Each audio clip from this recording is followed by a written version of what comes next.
our actions are influenced by our thoughts. However your mind is, that is how you are. If we wish to improve our actions, we will have to improve our thoughts. The thoughts will determine our feelings. The thoughts will determine our state of being good or bad. And the actions we do will be determined by our thoughts. That is why it is now so important to improve the quality of the mind.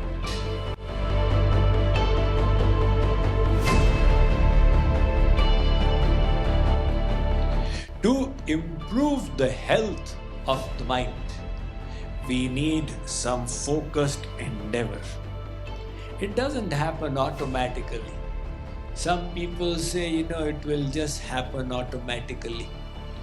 We don't realize the amount of control we have over the mind.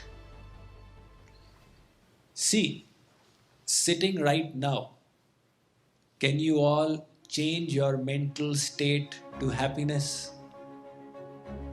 It's not difficult. Remember a happy moment in your life? Remember the feeling you had at that time? Feel like that right now. It's not difficult. In other words, if we wish to control the mind, we can do it. But we are not exercising this control. We are allowing the mind to control us. Now my mood is off. Now my mood is on. Now my mood is off. Do devotion? Swamiji, my mood is off. I have to wait till it gets on. What is the mistake being made here? The mistake is, rather than controlling the mind, we are allowing the mind to control us. And that is the biggest mistake. Because the mind is not to be trusted. The mind is the biggest enemy. If you say, I feel like sleeping, so let me sleep. This is the mind speaking. Now I feel like doing this, let me do it. If you go by the feelings of your mind, then you are never going to rise in life. Anybody who ever rose in life was by subduing the mind. The mind says, I want this. Hey, khabardar. Those people who succeed and those people who fail, what is the difference? Those people who fail, mostly, they also know what is to be done to succeed. Or let's say there are three categories of people. Those who don't know what is right. The second, those who know what is right, but they don't do it. And those who know what is right, and they do it. So the second category of people, they know what is right, but they don't do it. Why? They listen to the dictates of the mind. This question regarding head versus heart is a common one, and the debate goes on in society. So when we talk about heart, let's try and understand what does heart mean. There is the mind and the intellect. The mind harbors emotions, sentiments, and feelings. The intellect has the ability to analyze and think logically and rationally. Some people, the mind dominates. They are ruled by their emotions. For some people, the head, the logic dominates. They listen to cold and sheer logic. Now the mind is the software. And where is the hardware? Intuitively we feel it is all up in the head. But today, even in Stanford and Harvard, they are telling you that the heart also has intrinsic intelligence. So the Vedas are giving us the precise knowledge. They say the hardware is in the head, agreed, and to some extent in the heart, but the mind is in the heart. That is why in love and in hate, you will feel the pain in the heart. Now, what should we listen to? Was the question that was asked.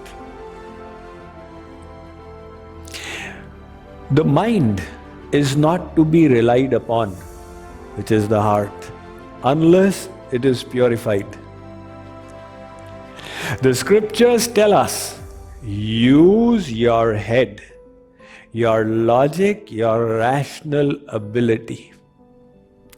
So people many times, they forget the wrong decisions they made because of the heart, for which they suffered. They are not good statisticians. They entered into a friendship or a relationship motivated by the heart and then said, oh my God, how terrible it was. They enter into a business venture because the heart says so, but later on they regret. The Vedas tell us the heart or the mind is not to be relied upon until it has been fully purified. That is why you should use your logic and your rationality to see whether something is appropriate or not. Occasionally, the rationality doesn't work fast enough. And then you tap into your memory, your past experiences, and even though the head says that something is right, your inner self says, no, there's something wrong here. What is happening is that although you cannot logically reach the conclusion, your mind has accessed the past memory and intuitively you are feeling something wrong. In that case, you have to doubt the logic of your head. But in general, you should follow your rationality. Give that precedence over mere emotions. Don't listen to this mind, consider it to be your enemy. Of course, once you have controlled it and subdued it, then it will become your best friend. But right now, it is the worst enemy. So don't go by the dictates of the mind. Use the vivek, the discrimination, to rein in the mind. First, it will be difficult. Slowly, it will become easier and easier and easier. That is the way to do it.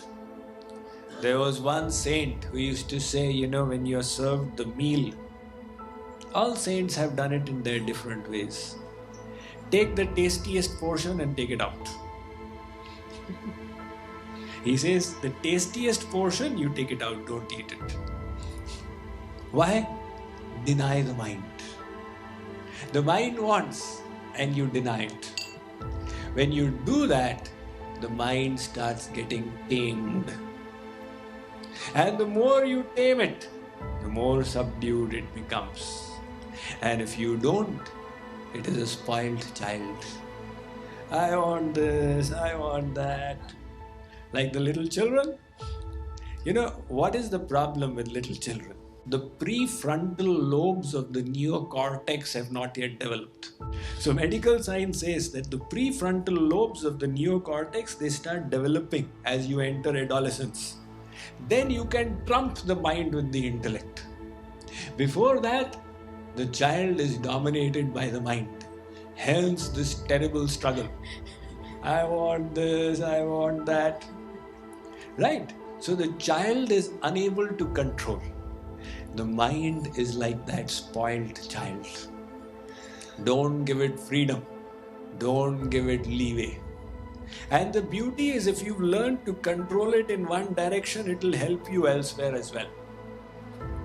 So, to succeed in life, we need to subjugate the mind. If you wish to actually become great, you will have to take responsibility and ensure that you think noble thoughts, sublime thoughts. That is why Swami Vivekananda, before he came to USA, he said, I shall control my mind and subjugate it to such an extent that I inspire people everywhere until the world realizes it is one with God. In other words, he is saying, I will lift my mind to such a height that I will be able to inspire everyone to see their unity with God. I am quoting it just to show you that look how these saints, they emphasized the subjugation of the mind. 2000 years before Swami Vivekananda, Jagadguru Shankaracharya said that Jagat Jitam Kena, who shall conquer the world? So he did not say the person with better guns. He said Mano Hiyena, that person who conquers the mind. And people say, well, what is the proof of it? Look at the proof. Somebody said that the culture of China was completely conquered by India. When the Buddha, his teachings went there, and one man's teachings influenced a whole region.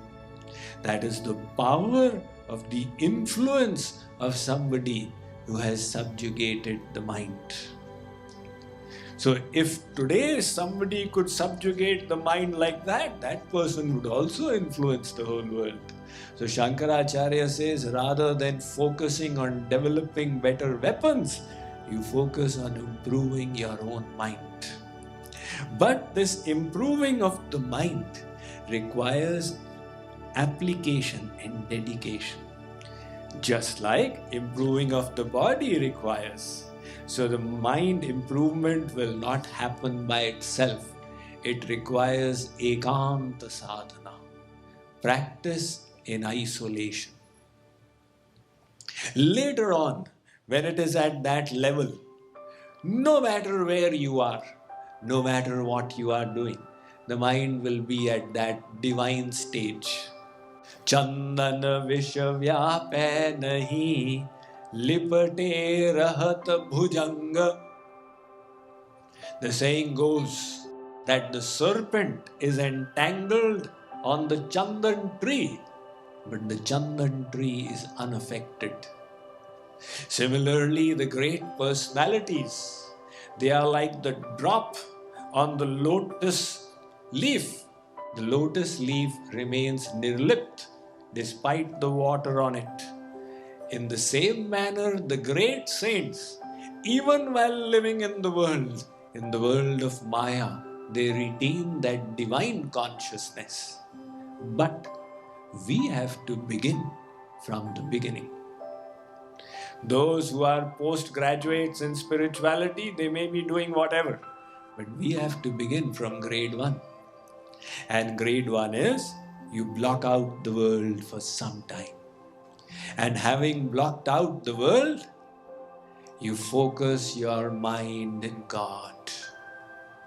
This focus helps you establish the mind on God, so that when you go back into the world, you find your consciousness is flying. Now somebody comes to abuse, you did not get affected. I just did sadhana and came, it's not affecting me. You find the difference in yourself. So the sadhana in isolation is the best thing to fix the mind in God.